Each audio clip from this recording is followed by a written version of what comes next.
Donc voilà, vous allez sélectionner tout, demander objet pixelisé. OK, on obtient une image pixel, tout comme une image qu'on aurait pu obtenir en photographiant ou en scannant. En scannant, c'est toujours plus propre. En photographiant, vous avez des problèmes, il faut vraiment avoir un bon éclairage pour que ce soit correct.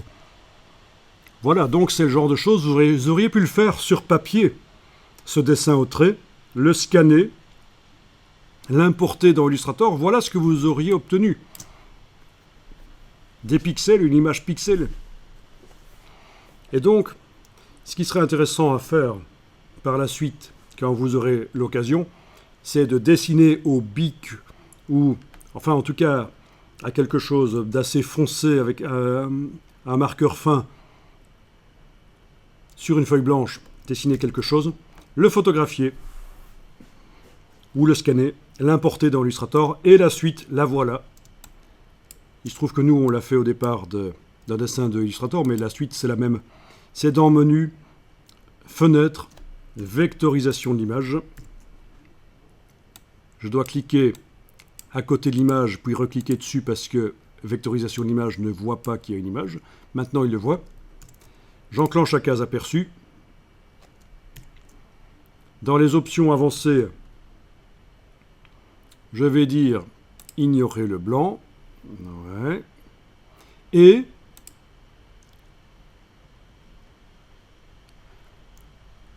je vais cocher contour et décocher fond.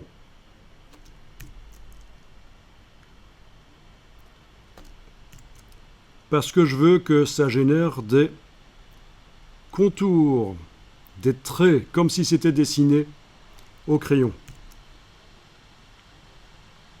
Voilà, c'est tout ce qu'il y a à faire dans la palette vectorisation de l'image. Oui, sinon parfois, il faut modifier ici la valeur de contour parce que certains traits n'apparaissent pas.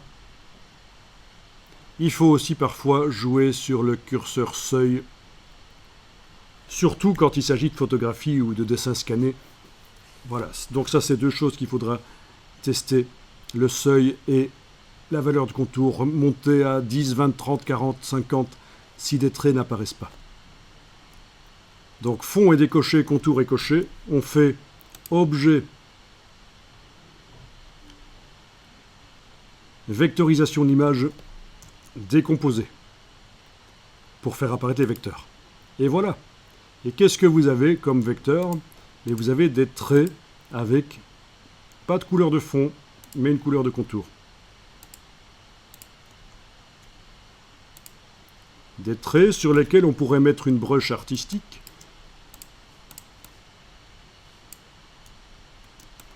Ce sera testé plus tard. Donc dites-moi si ça va pour vous d'arriver à ça. Donc du coup, on s'est débarrassé de toutes les parties des formes qui n'apparaissaient pas, qui passaient en dessous des autres. Elles n'existent plus. Si je fais CTRL Y, on voit vraiment uniquement ça. C'est parfait. Parce que l'outil peinture dynamique, vous avez vu, était un peu perturbé par ces formes qui passaient en dessous. Maintenant, il n'y a plus de raison. Donc, j'enregistre le fichier.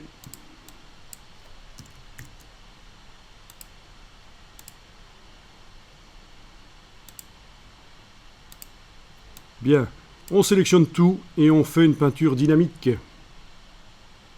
Objet, peinture dynamique, créer. Donc, dans la palette des calques, on obtient une peinture dynamique. Là. Avec tous les petits traits qui sont à l'intérieur.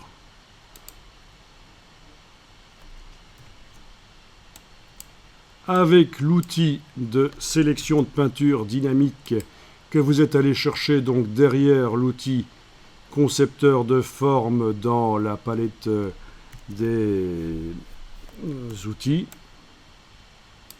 Derrière l'outil concepteur de forme.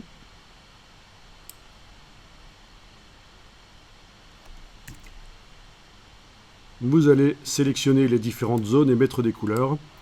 Cette fois-ci, ça va fonctionner. Donc cette zone-là, attention à ne pas cliquer sur le trait, parce qu'on peut aussi sélectionner les traits et leur mettre une couleur. Mais ici, on va les laisser en noir, les traits. On ne va pas s'occuper de sélectionner les traits, donc attention à ne pas cliquer sur eux comme ça. C'est bien dans la zone qu'on clique. Couleur. Voilà. On met des couleurs bien différentes. Pas d'importance lesquelles on met dans un premier temps.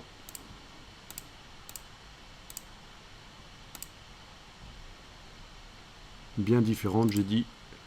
Voilà.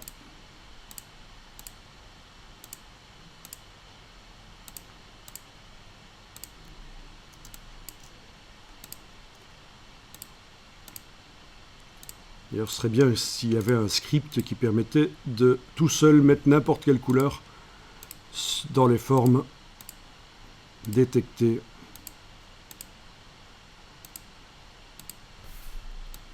Ok, c'est bon.